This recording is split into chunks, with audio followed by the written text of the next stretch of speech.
존경하는 국민 여러분, 더불어민주당 대표 이재명입니다.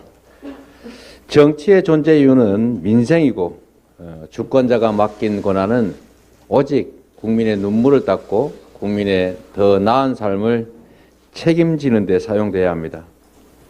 그런데 지금 정치는 이 본연의 정치의 역할과 책임을 망각하고 있습니다. 정쟁에 몰두하면서 민생을 외면하고 있습니다. 경제는 하루가 다르게 나빠지고 국민의 걱정은 날로 커져가고 있습니다. 대표적인 사례가 대장동 사건입니다. 이게 벌써 1년을 훌쩍 넘기고 있습니다.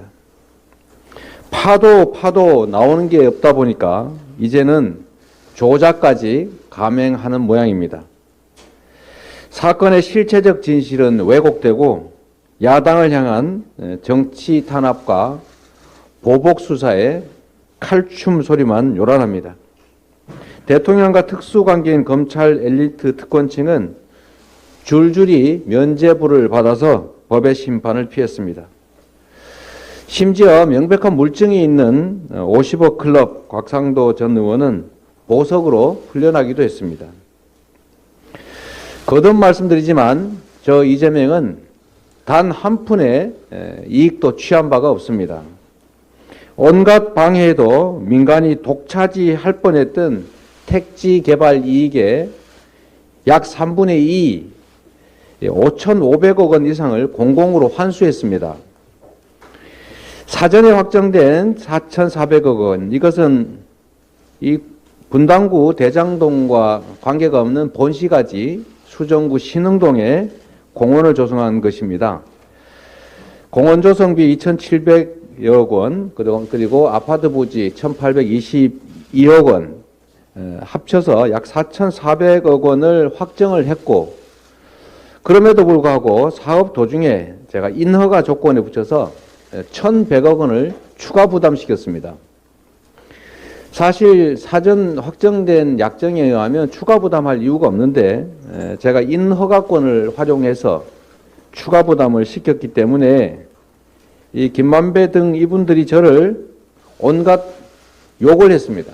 본인이 직접 육성으로 한 말도 있습니다. 공산당 같은 XX 뭐 등등 이렇게 저를 원망하고 욕했습니다.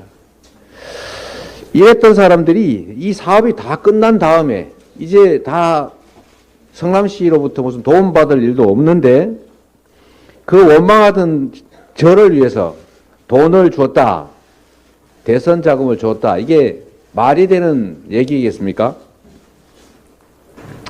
또 이런 일도 있습니다. 유동규와 남욱이 자기들끼리 했던 녹취록이 있습니다.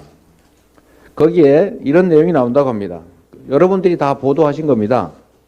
이재명이 우리 사이 거래를 알면 안 된다. 이 다 잘린다. 큰일 난다.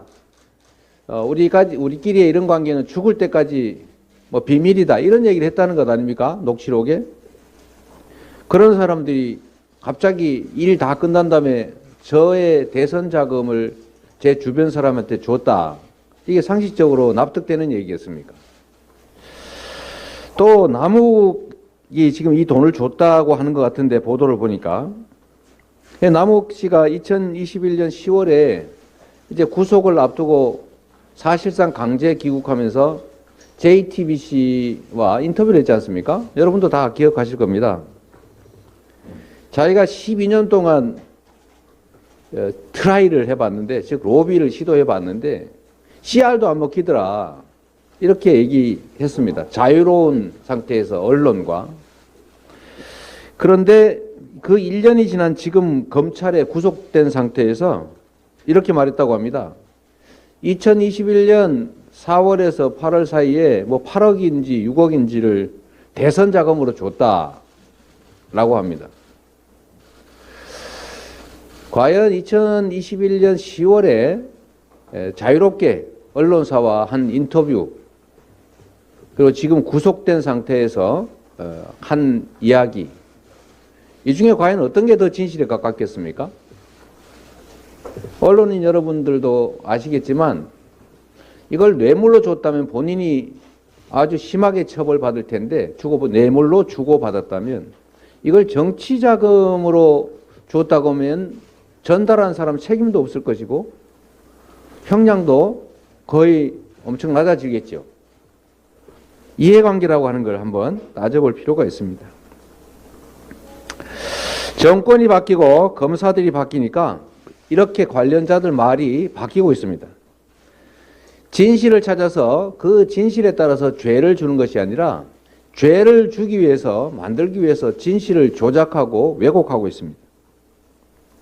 아무리 털어도 먼지조차가 안 나오니까 있지도 않은 불법 대선 자금을 만들고 있는 것입니다. 저는 불법 대선 자금은커녕 이 사탕한 게 받은 게 없습니다. 보수 정부와 맞부딪히면서 제가 살아남았던 유일한 길, 살아남을 수 있는 유일한 길은 유능하되 청렴해야 된다는 것이었습니다. 정쟁과 정치 탄압으로 나를 지서울 만큼 한가하지가 않습니다. 저의 정치적 운명이 국가의 운명보다 더 중요할 수 없습니다. 대통령과 여당에 공식적으로 요청합니다. 화천대유 대장동 개발과 관련된 특검을 즉시 수용하십시오. 언제까지 인디안 기우제식 수사에 국가 역량을 낭비할 수는 없습니다. 뿌리부터 줄기 하나하나까지 사건 전모의 확인은 특검에 맡기고 정치권은 지금 이 어려운 민생과 경제 살리기에 주력하고 총력을 다합시다. 특검은 지금까지 제기된 모든 의혹들을 총망라해야 합니다. 대장동 개발과 하천대유에 대한 실체 규명은 물론이고 결과적으로 비리 세력의 종잣돈을 지켜주었던 대통령의 부산저축은행 수사의 문제점과 의혹, 그리고 그와 관련된 허위 사실 공표 의혹에 대해서 조사해야 합니다. 대통령 부친의 집을 김만배의 누나가 구입한 경위 같은 화천대유의 자금 흐름 진술이 갑자기 변경되는 과정에 제기된 조작 수사, 허위 진술 교사 의혹도 밝혀야 됩니다. 모든 의혹들을 남김없이 털어낼 좋은 기회입니다. 대통령과 여당이 떳떳하다면 이 특검을 거부할 이유가 없을 것입니다. 여러분도 기억하시겠지만 대선 토론회에서 저는 특검하자고 했습니다. 당시 윤석열 후보의 태도가 매우 모호하긴 했지만 그러나 당시에 국민의힘의 일관된 주장은 특검하자였습니다. 저도 역시 특검하자고 얘기했습니다. 그런데 실제로 협상을 해보면 이상한 핑계를 대면서 사실상 특검을 거부했던 게 국민의힘입니다. 지금 그래서 다시 말씀드립니다. 떳떳한 게 확실하면, 잘못한 게 없다면 특검으로 공정하게 실체를 규명하도록 요구합니다. 윤석열 정권은 명심해야 합니다. 민주당을 때린다고 탄압한다고 정부 여당의 무능이 감춰지지 않습니다. 이재명을 때린다고 해서 정부 여당의 실정이 가려지지 않습니다. 정치보복에 꽹과리를 울린다고 경기 침체의 공포가 사라지지 않습니다. 대통령과 여당은 특검법을 반드시 수용하기 바랍니다. 이제 정치보복의 시간 끝내고 민생의 시간을 열어주십시오. 고맙습니다.